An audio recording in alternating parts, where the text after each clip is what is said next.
I don't know what he does for a living. I don't even know if he lives here in Landview. Well, maybe he's not even living at all. Maybe you just imagined him. Maggie, come on.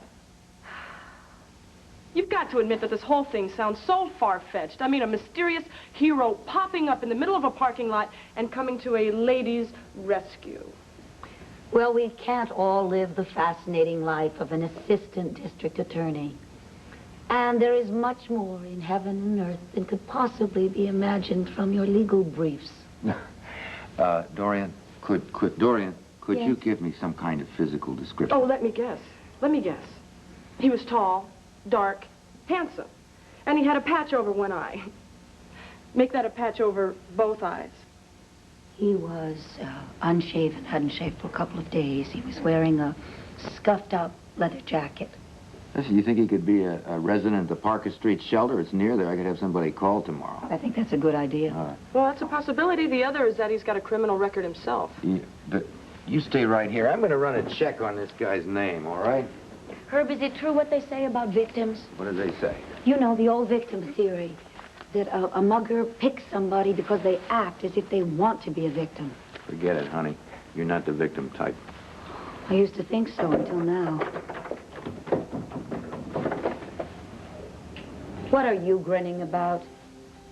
Me? You think it's all my fault, don't you? You think that I brought all of this upon myself. Now, don't get so defensive, but you just have to admit that your story sounds a little bit more like a chapter from a romance novel. Passion in the parking lot. Oh, you're a snide little upstart, aren't you? I prefer to think of myself as a keen observer of humanity. It's one of the requisites of my job. Oh, I've seen you on your job. You calculate, you tabulate, and then you manipulate. And God help the poor person who gets in your way. Oh, I've been ruthless myself at times. But it has always been for something greater and more important than myself. Oh, Dorian, come now. You know, that kind of talk may still work with Herb, but don't even try it on me. And speaking of Herb, just what is he to you? Another step on your stairway to success? I happen to respect the man very much. Oh, no, dear. You respect what he can do for you. So what's the game plan? Are you going to bat your eyes at him and take him to bed, and then when he's not looking, take away his job? Are you speaking from experience? Now, as I heard, you were responsible for his losing the governorship. That's the governorship. That's why you wanted to marry him in the first place, wasn't it? My marriage to Herb is none of your business. And my association with Herb is none of your business either. My strictly professional association. Who is fooling whom here? Do you always react this way? When you're threatened, I mean? Don't flatter yourself. I would hardly be threatened by the likes of you. You know, I know a wonderful psychotherapist, and I'm sure that she could help you get over this paranoia of yours. Isn't this a coincidence? I know a wonderful veterinarian. I think that he could help you by cutting those claws of yours. That way you wouldn't harm anybody, let alone yourself. Shall we exchange numbers? Oh, anytime, Dorian, anytime. Sorry, couldn't come up with much. Just as well. Why, Maggie and I have been having the most enlightening discussion. Yes, very. I think we understand each other a lot better now, if you'll excuse me. Gladly. Did I miss something? Oh, nothing at all. Well, what have you found out about Mr. Russell? Yeah, all I could find out about your Mr. Russell is an address the police dug up. I don't even know if this is Homer's business address. Oh, wonderful, wonderful. Thank you. Here, I'll check into that first thing in the morning. I appreciate it. Now that we are finally alone, I have to ask you something. Yeah, what's that? Herb, it's about Cassie. Herb, I know how busy you are with the campaign. I just hope that you can find the time to talk to her. I mean, she's taken it in her head to fly off to Austria, and we've got to stop her. You've got to stop her. Austria? Why does she want to go there? Because of some rumors that she's heard. What kind of rumors? Rumors about David. I'm sure that they are not true, but Cassie wants to find out for herself. Find out what? Now, Dorian, don't be mysterious. Huh? All right. Rumor has it that David is alive and well and living in Austria. What? Yes, Herb, I know. It's absolutely preposterous. But Kathy wants to believe this is the truth, so she wants to go to Austria and find him. And Herb, I'm so afraid for her. Say it. You're afraid what? I'm afraid that she'll get her hopes up and just, you know, then be deeply, deeply disappointed. And I feel that she's suffered enough because of David's death. Yeah, well, I realize that. But if there is any truth to these rumors, well... Well, how can there be?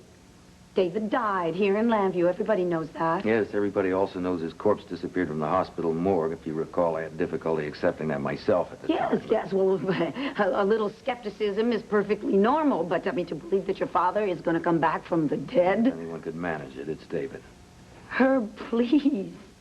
You've got to talk to her. We have got to stop her from going. Honey, if you're so worried, why don't you talk to her? I have. Oh, believe me. I also got Rob to talk to her, but it isn't any good. Nobody can deal with her the way that you can. Please talk to her. Tell her that she's wasting her time. I've never been able to get her to do anything she didn't want to do. All right. I'll have a talk with her. Thank you. I hope and pray that you can make her change her mind.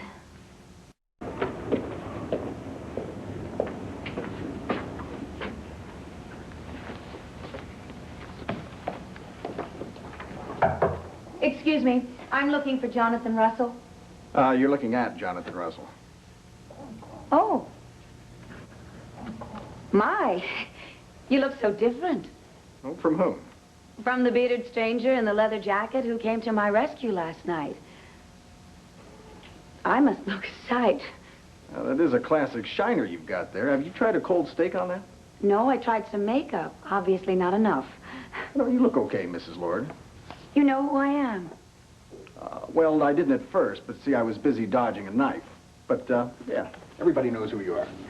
I suppose you've seen my television show. Not that I can remember. But, I have seen your face often in the tabloids. I see. I had you tracked down by the district attorney's office. I hope you don't mind.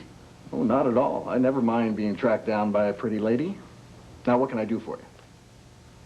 I wanted to give you this as a token of my appreciation for bravery above and beyond.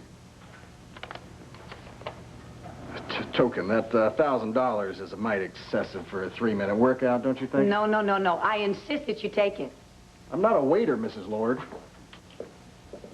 I can assure you that the last thing I wanted to do was offend you. Well, then don't offer me a tip for doing the same thing that any decent man would do in the circumstance. You've embarrassed me. Well, that makes us even, because you've insulted me. May I just say that I feel deeply indebted? And I just wanted to show you my appreciation. Well, if that's the case, the next time, just say thank you and let it go at that. Thank you, and let it go at that.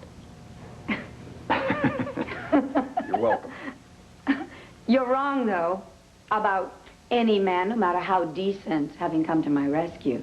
No, do you do this sort of thing all the time? No, only when I'm paid. Yet you turned down my reward. Well, that one was on me. You see, I don't try and mix business and pleasure. Very strange business, and a very strange code of honor. What are you? Some sort of hard-bitten Humphrey Bogart type? Oh, that's it, isn't it? Yes, that explains the unshaven face, the outfit. You're a private detective. Very good. Now, why don't you say that a little louder so the whole world can hear us? Oh, I'm sorry. Shh. Should I ever have need of your services, may I call you Mr. Russell? Well, even if you don't have need of my services, you may call me Mr. Russell. You know, the very least you can do is allow me to take you to dinner some night. Well, I don't think I could consume $1,000 in one sitting. We could arrange for more than one sitting. I'll tell you what, Mrs. Lord, why don't you just keep this for your favorite charity? It has been a pleasure meeting you, Mr. Russell. Do me a favor, Mrs. Lord. You forget that you ever knew my name or my face? You see, in my line of work, the fewer people you know, the longer you live. I'll try.